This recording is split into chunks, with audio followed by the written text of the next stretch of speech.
Hello दोस्तों, ये कहानी है शेरनी के तीसरे पुत्र की। किसी घने जंगल में एक शेर और एक शेरनी साथ रहते थे। वे दोनों एक दूसरे से बहुत प्रेम करते थे। एक दिन दोनों साथ में शिकार करने के लिए जाते और शिकार को मारकर साथ में बराबर बराबर खाते थे। दोनों के बीच में विश्वास और भरोसा भी खूब था। कुछ समय बाद ही शेर और शेरनी के दो पुत्रों के माता पिता बन गए। जब शेरनी ने अपने बच्चों को जन्म दिया तो शेर ने उससे कहा कि अब से तुम शिकार पर मत जाना, घर पर रहकर खुद की और बच्चों की देखभाल करना। मैं अकेले ही हम सबके लिए शिकार लेकर आऊंगा। शेरनी ने भी शेर की बात मान ली। उस दिन से शेर अकेले ही शिकार के लिए जाने लगा। वही शेरनी घर पर रहती और बच्चों की देखभाल करती। बदकिस्मती से एक दिन शेर को कोई शिकार नहीं मिला। थक हार कर जब वह खाली हाथ घर की तरफ जा रहा था तो उसे रास्ते में लोमड़ी का एक बच्चा अकेला घूमता हुआ दिखाई दिया। उसने सोचा कि आज उसके पास शेरनी और बच्चों के लिए कोई भोजन नहीं है तो वह उस लोमड़ी के बच्चे को अपना शिकार बनाएगा। शेर ने लोमड़ी का बच्चा पकड़ा, लेकिन वह बहुत छोटा था जिस वजह से उसे मार नहीं सका। वह उसे जिंदा ही पकड़कर घर लेकर चला गया। शेरनी के पास पहुंचकर उसने बताया कि आज उसे एक भी शिकार नहीं मिला।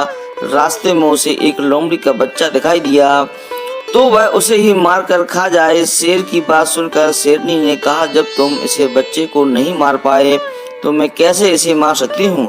मैं इसे नहीं मार सकती, इसे भी अपना बच्चे की तरह पाल पोस कर बड़ा करूँगी और यह अब हमारा तीसरा पुत्र होगा। उसी दिन से शेरनी और शेर लोमड़ी के बेटे को अपने पुत्रों की तरह प्यार करने लगे। वह भी शेर की परिवार के साथ खुश था। उन्हीं के साथ खेलता कूदता और बड़ा होने लगा। तीनों ही बच्चों को लगता कि वह सारे शेर के हैं। जब वह तीनों कुछ और बड़े हुए तो खेलने के लिए जंगल में जाने लगे। एक दिन उन्होंने वहां पर एक हाथी को देखा।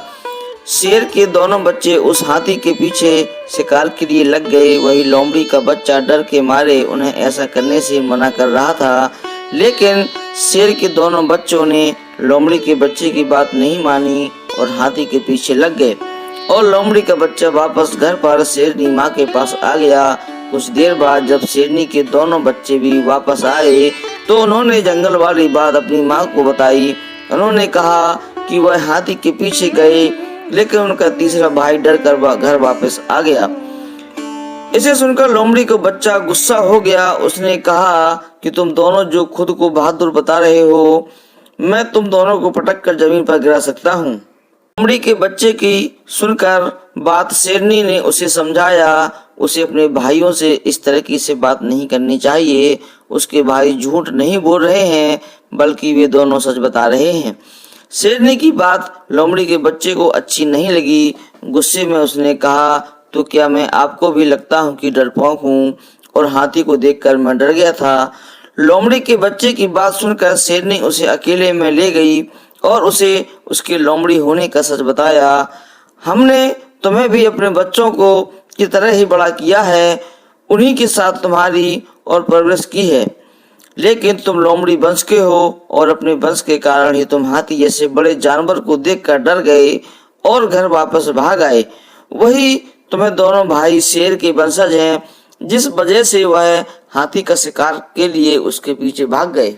शेरनी ने आगे कहा कि अभी तक तुम्हारे दोनों भाइयों के तुम्हारे लोमड़ी होने का पता नहीं है। जिस दिन उन्हें पता चलेगा वह तुम्हारा भी शिकार कर सकते हैं, इसलिए अच्छा होगा कि तुम यहाँ से जल्दी से भाग जाओ और अपनी जान बचा लो।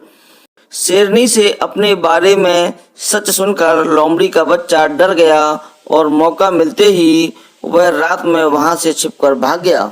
दोस्तों, शेरनी और शेर के तीसरे पुत्र की कहानी हमें यह सीख देती है कि कायर और डरपोक वंशज के लोग अगर बहादुर लोगों के बीच रहें तो भी वह बहादुर नहीं बन सकते। उनकी आदतों में उनकी वंशज की सोच और दक्षता की झलक बनी रह सकती है। दोस्तों, अगर ये वीडियो आपको अच्छा लगा हो तो वीडियो को लाइक करेंगे, अपने दोस्तों के साथ शेयर करेंगे और चैनल को सब्सक्राइब जरूर कर लेंगे। धन्यवाद।